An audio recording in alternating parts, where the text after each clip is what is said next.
Hey, my name is Dave Porteous, and welcome to part 4 of my HDR workflow tutorial. In this video, we'll be tweaking the HDR we merged in part 2 and tone mapped in part 3 in Photoshop CS6.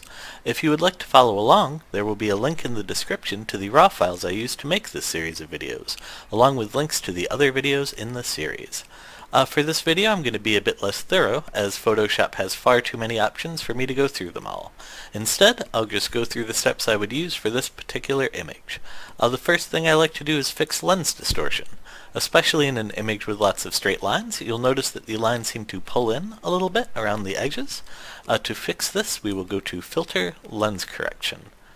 You can download camera and lens profiles under auto correction to fix it automatically, but I prefer to do this manually. Even manually fixing it, you want to make sure that auto scale image is checked. This will automatically crop the image once we fix the distortion. After making sure it's checked, we'll go to the Custom tab. In the case of my setup, I want to set Remove Distortion to around +5. This will vary based on the lens and body that you are using. You can also fix chromatic aberrations, vignetting, and even perspective from the screen. I'll show you what I mean real quick. In the case of this image, we don't really need to mess with any of that. The only other thing here that I would use is the Straighten tool. You can find this over here on the left. With it selected, we'll zoom in a bit and pick a line that we want the image to be straightened from. In this case, I'm going to use this line here. So we will just draw a line, and then Photoshop will straighten the image for us based on that line. Once we are happy with all of that, we will click OK. And then the next thing I like to do is sharpen the image. I've been experimenting with other methods of doing this, but my main method is the unsharp mask filter. In the case of this image, I'd want to sharpen everything except for these windows. So we'll zoom in a bit, and we will get the Quick Selection tool out. And we will use it to try to sort of just select these windows here. There are a million ways to select things and use masks, etc. in Photoshop. This is just my preferred method. If there's a way that you like to do this, by all means use that method instead. This can, as you may be noticing, be a bit imprecise at times. It requires a bit of patience, I would say. We don't need to worry about being accurate to the pixel in this case.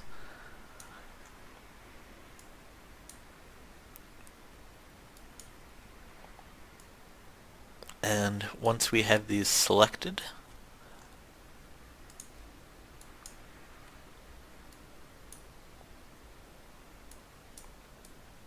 we will go to Select Inverse. That will select everything except for the windows. And then we will go to Filter, Sharpen, Unsharp Mask. I generally leave the radius at 0.9 and the threshold at 0, then adjust the amount for the image that I'm working with. In the case of an image like this, I think we can go pretty sharp. I like alleyway photos with street art to look a bit crunchy, so I will set it at around 400%, maybe a little bit lower, 350. And click OK. After doing that, I'll just have a quick look around the image, make sure the sharpening looks okay. For the most part, it looks pretty good, except for this corner right here. I think the sharpening is perhaps a bit extreme. So what we will do is we will go to History Brush, and what History Brush allows you to do is brush any part of an image back to a previous state while you were editing. We need to set a state for the History Brush to restore to. So we will go one step before the unsharp mask and just sort of hit the checkbox there. And then we will set the opacity to around, say, 75%, because we still want a little bit of sharpness to be here. We just want to get rid of most of the image. So with that set, we will just sort of brush over the bits that are too sharp. As you can see, it is restoring them to 75% of before the sharpen filter was applied. Once we are happy with that, I think that looks good, we will deselect. Control D is the keyboard shortcut for that. And then we will move on to dodging and burning.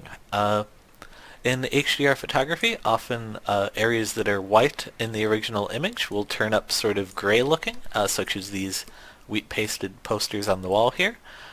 We will get the dodge tool selected. We want it to be affecting the highlights with a strength around 30, and we want protect tones to be unchecked. And then we will just sort of brush over the bits that look a bit too dingy to sort of brighten them up.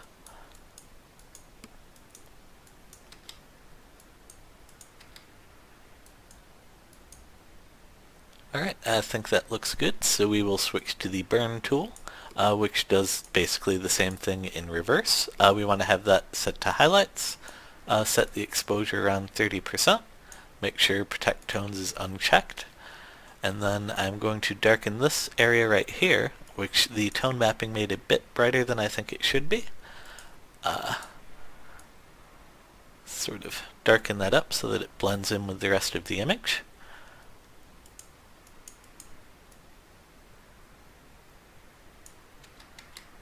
Alright, and I think that looks much better. That's how it looked before the dodging and burning. As you can see, it sort of evened out the lighting a little bit and brought up the grays. Once we are happy with that, we will move on to adjustment layers. Adjustment layers work like filters, but will show up as layers in the layer palette. This will let us change them after we add the filter, as well as changing the opacity. We will start with exposure. Once you add the exposure layer, we have 3 options to adjust it: exposure, offset, and gamma correction. Exposure will set the brightness of the highlights. In the case of this image, I don't think we need to push it too much. Just a little bit of a nudge there looks good, I think. The offset does the same thing with the midtones and shadows. Generally, I don't mess with this too much. Sometimes you can sort of just drag it a little bit to the left to add a bit more contrast. And the gamma correction will mostly affect the midtones. Dragging it to the right will give you more contrast in the midtones. Dragging it to the left will give you less. I think I will probably drag it just a tiny bit to the right here.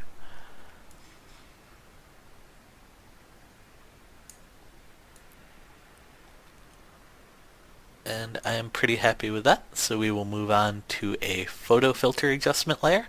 This is basically just to warm the image up a bit. You could also use it to cool the image, but I generally like my images to look a bit warm, especially an alleyway like this. I think that a warming filter really brings out the red of the brick quite well. So we will set that so that we're happy with it. And that looks good. And the only other thing that I would want to change here is maybe bring out the greens a little bit to make these crates pop a little bit more. So we will add a hue saturation adjustment layer. And over here you can set which channel you want to change. In this case I want to affect the greens. So I will go there and I will bring the saturation up a bit and maybe darken it a little as well.